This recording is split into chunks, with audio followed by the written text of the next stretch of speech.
All right, so we're going to have a whirlwind right now. We have a couple great speakers that you guys know, probably know them from YouTube. We're excited to bring them up. The first person that we're going to bring up in this next session is Bearable Bull, and we're really excited to hear from you. So come on up and like I said, it's usually aggressively average, but today he's bringing it.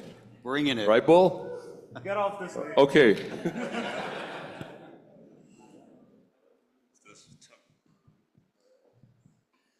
I have notes because I'm gonna make mistakes, but I was told that if I do this, something would occur. Ozzy, Ozzy, Ozzy! Oh! There we go. I was expecting a kangaroo to appear, but it didn't happen. But this should be very fun. This should be very fun. Now, my name is the Bearable Bull. I was actually born and raised in Harlem, New York. For those of you that don't know, I actually studied civil engineering at Syracuse University until one semester. I was taking matrix algebra and differential equations, physics 2, statics, all in the same semester, and I said, fuck this. Because at the same time, one of my best friends was taking lesbian dance theory, and he was getting a 4.0, and I had a 1.2, so. But then I was able to change my majors to economics and political science because it allowed my mind the freedom to be able to do kind of what I'm doing today. So that is a little bit of my background. And outside of crypto, I'm actually a travel photographer.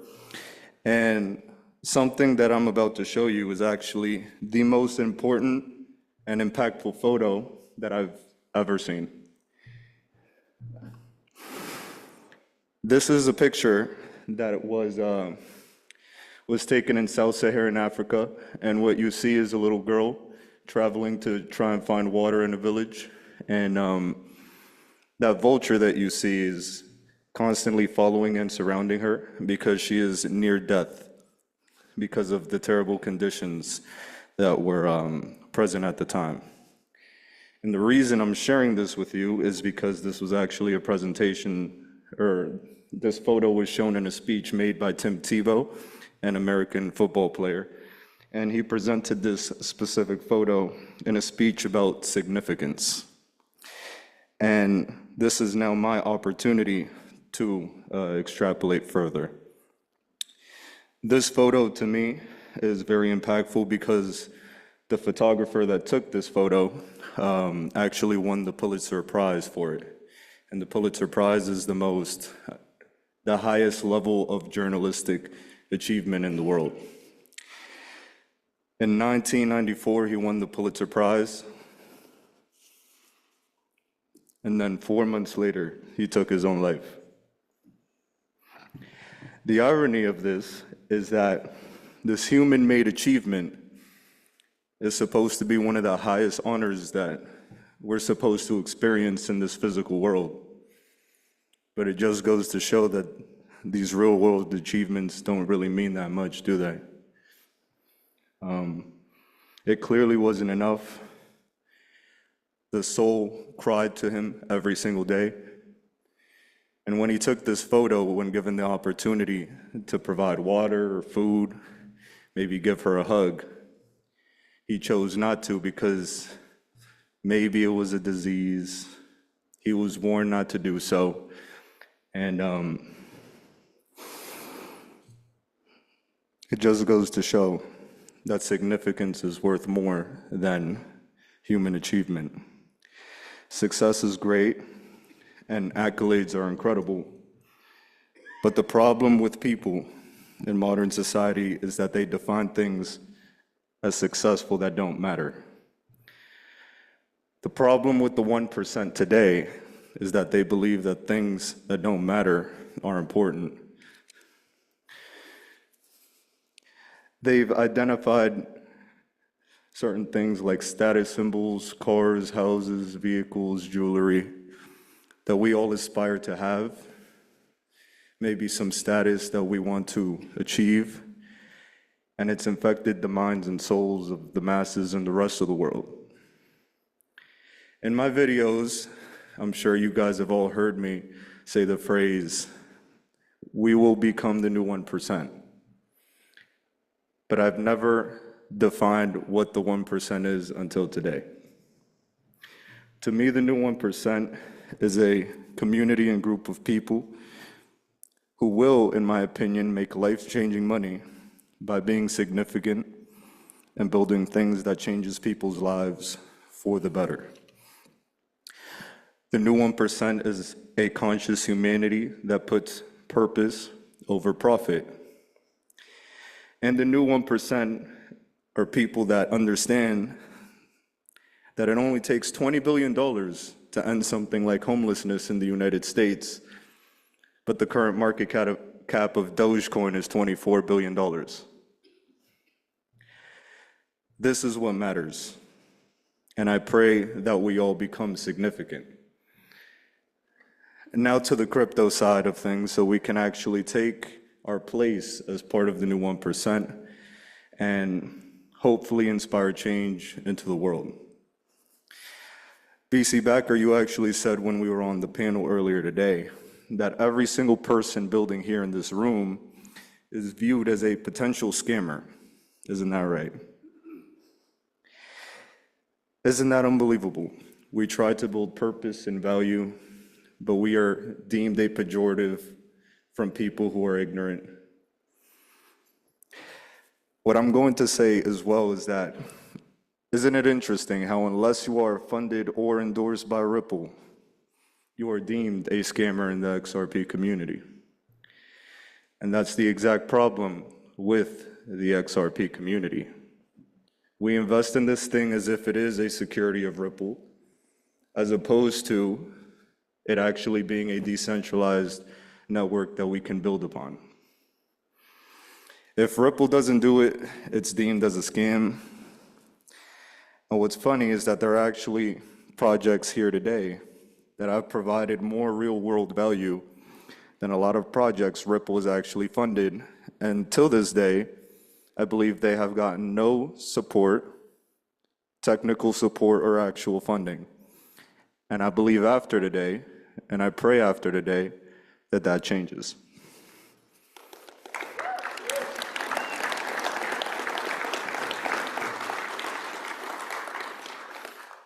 Now, personally speaking, I'm going to discuss a few cryptos that have personally changed my life and that I was able to get into at fairly low values, but I've made plenty of mistakes in crypto, and I'll be very transparent about a good number of them.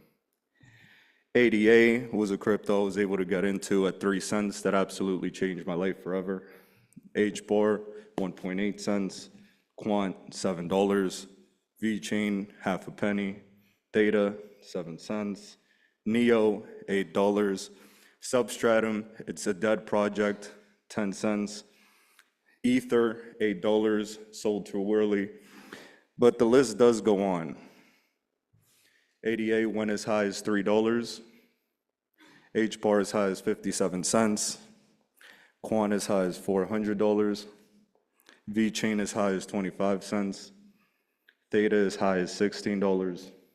Neo, I believe, 200-ish. Substratum 3, and Ethereum, we know the story. Now, the reason I name all these cryptos and entry points I got into and prices that they got up to is because all throughout all of that volatility was opportunity, right? A lot of us maybe got to take advantage of those. Maybe we had a friend who was clearly the biggest idiot of the group that recommended some projects. And maybe he actually made money, but when we got into, we lost. Isn't that right? I'm sure we have plenty of those stories. The reason I bring this up is because plenty of those opportunities exist today. Those opportunities could continue to exist into the future, and I'm certain there will be plenty of mistakes made along the way. The reason I discuss this is because crypto propaganda is unbelievably real. and crypto propaganda exists for the sole purpose of making sure all of you remain exactly where you are. I remember in 2017, and I'm sure a good number of you do as well, you got to hold on for dear life. I held on for dear life, and I saw my portfolio go from life-changing money and collapse 80% within a month. The quickest evaporation of money I've ever seen, if I do say so myself. In 2021, we're all gonna make it. We all, in fact, did not make it. Isn't that right? I don't know what the narrative is gonna be in 2024 and in 2025, but it's not meant to help you. It's not meant to make you money. It's meant to keep you out of the new 1%, exactly where you are. So the reason I'm here today is to let all of you know that if you can keep your emotions and crypto tribalism in check and understand that these opportunities are here as is, whether it's Ether, XRP, Solana, Poop Bitcoin, they all exist. Out of every side, someone's making and losing money. But you have to identify where the money is going, where the money is flowing, and whether or not you're going to take accountability for your own investment decisions. This is what I have to say. I think that we are in a unique position as people gathered here in one of my favorite countries now. We have the unique ability to network with each other, build incredible projects, businesses, and really see where this can go. Ripple once said they were looking to make a dent in the universe. I believe the people here today can make a genuine ripple in space-time. And people like Tori, people like Shen, who I was on a panel with, are building real-world things that can actually disrupt the world. But back to the comment about how all the builders are deemed scammers before even actually doing anything. Most businesses fail. Is that a scam? No. Most entrepreneurs fail. Are they scammers? Absolutely not. In a free market, the people decide what's valuable. Our education system teaches us that if you dare market, sell anything, talk about things that are entrepreneurial, that's no good. You must view that as negative, evil. But then other things come into our lives, and truly, we need to understand how we've been deceived.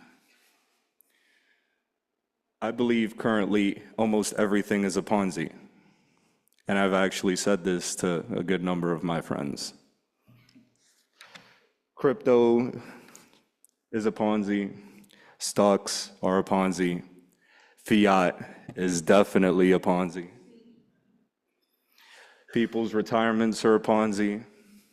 And these have been purported onto the masses for as long as I've been alive and for generations. So is this a doom and gloom, or is this an opportunity for you to awaken your minds? This is an opportunity for you to take advantage of that. A shift in generational wealth is coming. As a lot of people know, I like to poke fun at my favorite generation, the boomers, on my YouTube channel. And the reason I do so is because we are in a unique moment in time where a generation is retiring. Inheritance of mass sums of wealth will be trickled down. Economies and stock markets and maybe even some crypto assets will collapse. But with the snap of a finger, I genuinely think this will be reset, no pun intended. And if you've positioned your chips correctly and the right ones beforehand, if you understand where the money is going and where it's flowing, you do have a unique opportunity to join the new 1% and be significant. That was the old 1%. The old 1% every single day in my United States of America, in my New York City, ignores people. This is in Sub-Saharan Africa. But I see people suffering just like this in New York City, Los Angeles, San Francisco, Austin, Texas. The list goes on. So the reason I'm making this presentation to every single one of you is so that we no longer allow this to happen. Understand where the money flows so that we can gain that generational wealth and stop this from happening. Stop it from continuing. We're not going to fix it all, but we can do better, and we need to do better. So now, using these principles of understanding how in crypto money flows to different places, I have to give you a lesson and a mistake I learned specifically from this market. In 2021, I didn't get into sushi. I didn't get into cake. Because why would I? It's food. It sounds like bullshit. And personally speaking, I don't like putting my money in bullshit. But that is my ego speaking to me, because this crypto culture is something different and something that I never understood before. I used to study the likes of Warren Buffett, who used to say, invest in quality companies with good balance sheets and boomer shit. But then when I saw cake and sushi revolutionizing the DeFi space, I had to check my ego at the door. Because the culture that is being formed now is completely different from the generations prior. And I know that a lot of people, especially in the XRP space, are a little older, and maybe you're not as tech savvy. And hey, for a crypto dude, I'm pretty tech illiterate. But we're here now because we understand that something is happening. Understand where the money is flowing. Do not be self-righteous with names, tribalism with Ethereum and ETHgate. All this nonsense needs to stop.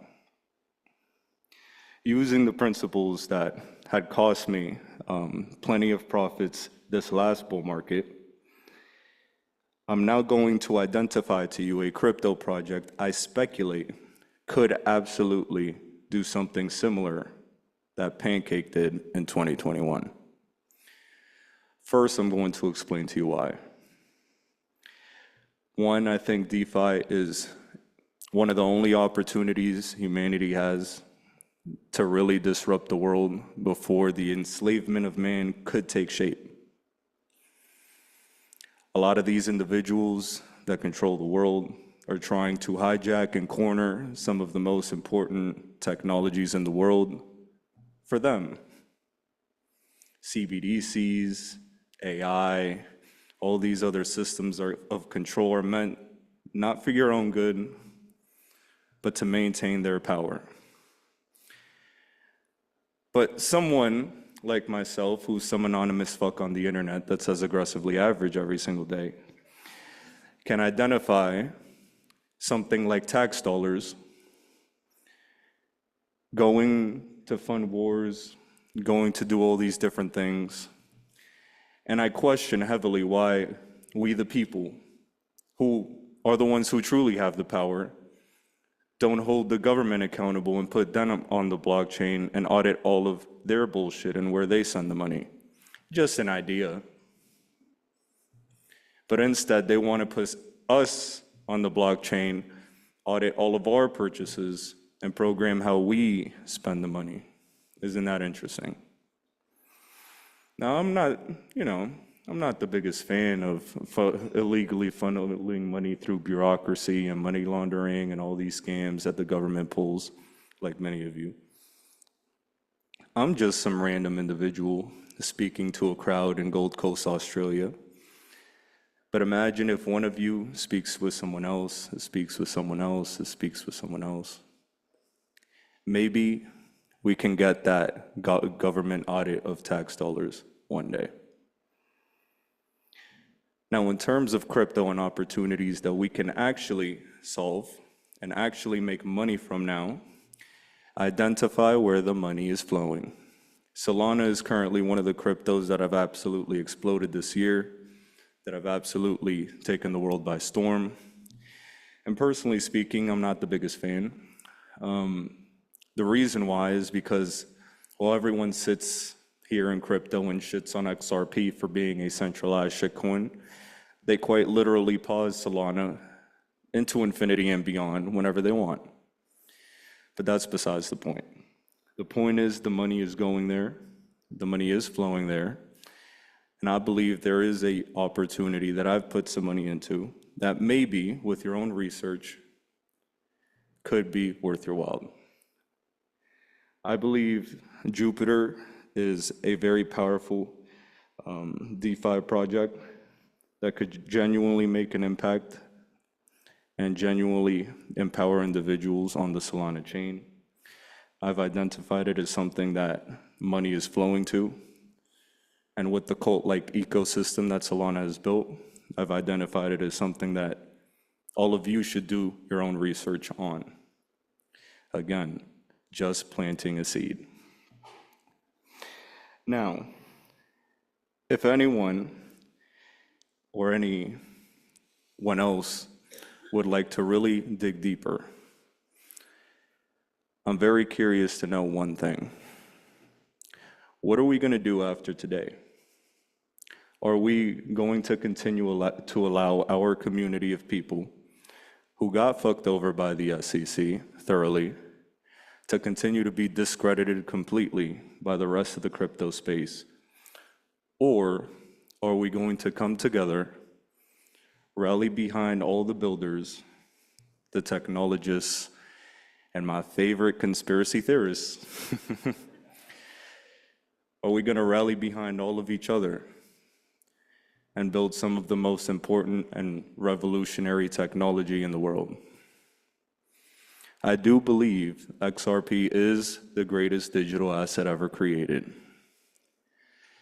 But the XRP community needs to do better.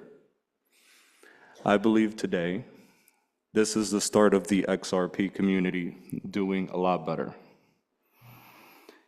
And with all that being said, I am not a financial advisor.